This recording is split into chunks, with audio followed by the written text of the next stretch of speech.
everybody, welcome back to my channel. Make sure you guys like, comment, and subscribe because today we have a BMS intake install, and tomorrow or next week or maybe next month we'll have more bolt-on video installs. So make sure you guys like, comment, and subscribe because the 435 is going to make some power this year.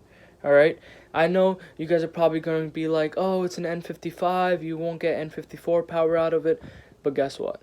We're making some power out of this bad boy this year. So I'm ready to install this BMS intake, and I figured why not give some before revs. Right now the car is just straight pipe, has no engine mod besides the charge pipe. The charge pipe is currently leaking apparently, so I have to call BMS for a replacement. Other than that, without further ado, let's get these revs in.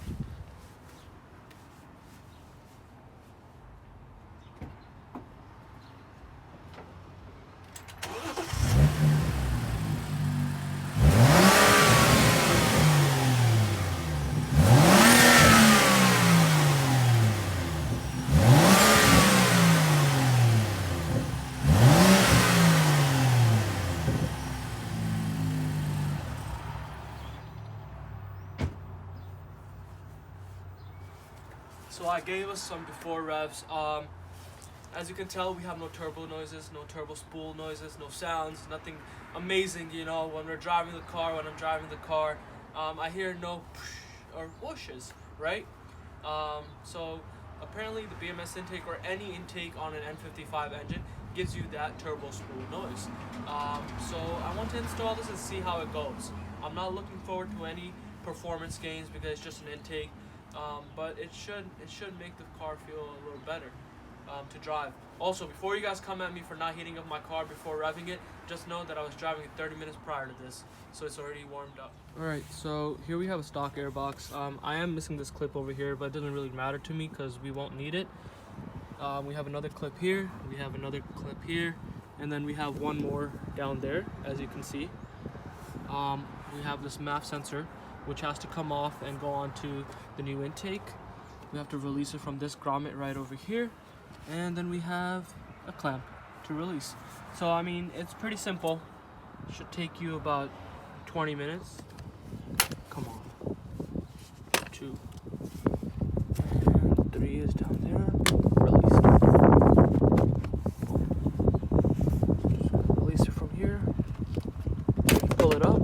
Great. I just need to release it with the flathead, and I should be good to go. This intake up used.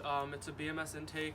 The filter is a little dirty, but I bought a K&N filter cleaner, so that'll be coming in another video. For now, let's install this BMS Motorsports intake on my BMW 435 with an N55 engine. Alright, so I'm gonna go ahead and insert this time lapse. It's kind of really cold out here, so just reverse the steps.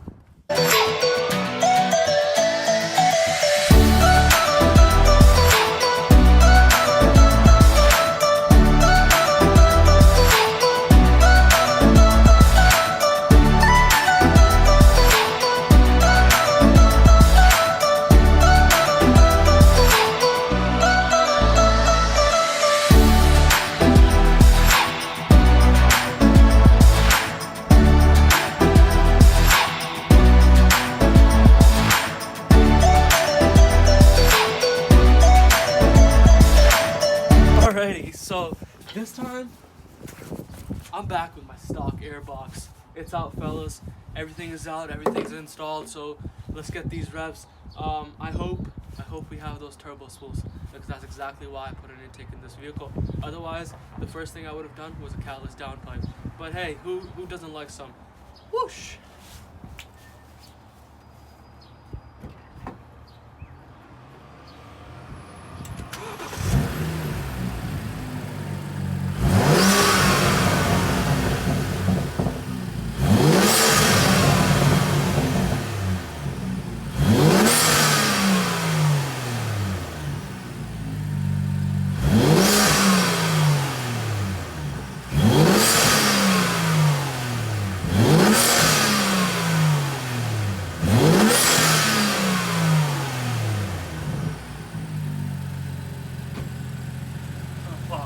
That isn't what I expected. It's not as loud as it could be, but hey, much better than the stock airbox. Here's a quick glance at my BMS intake.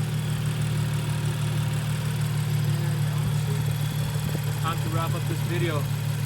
This definitely needs to be clean, so stay tuned for the next video. I'm not sure if it's going to be my next video, but a video is coming soon. We're going to turn this bad boy back into blue. Alright, so I just went on a test drive, and honestly, I'm very disappointed in this intake. It didn't really give me those turbo spools I was expecting. They're there, but nothing significant. And in my opinion, it was a waste of $100 since I picked it up used. Honestly, if you're going to do some other mods first, go do something else. Get a full cat back, get a catless downpipe, and do your intake last. You know, get your charge pipe, make sure everything's secure, get a nice stage 2 tune, and then maybe, if you feel like it, get an intake. Without further ado, I'm going to end this video. Make sure you guys like, comment, share, and subscribe.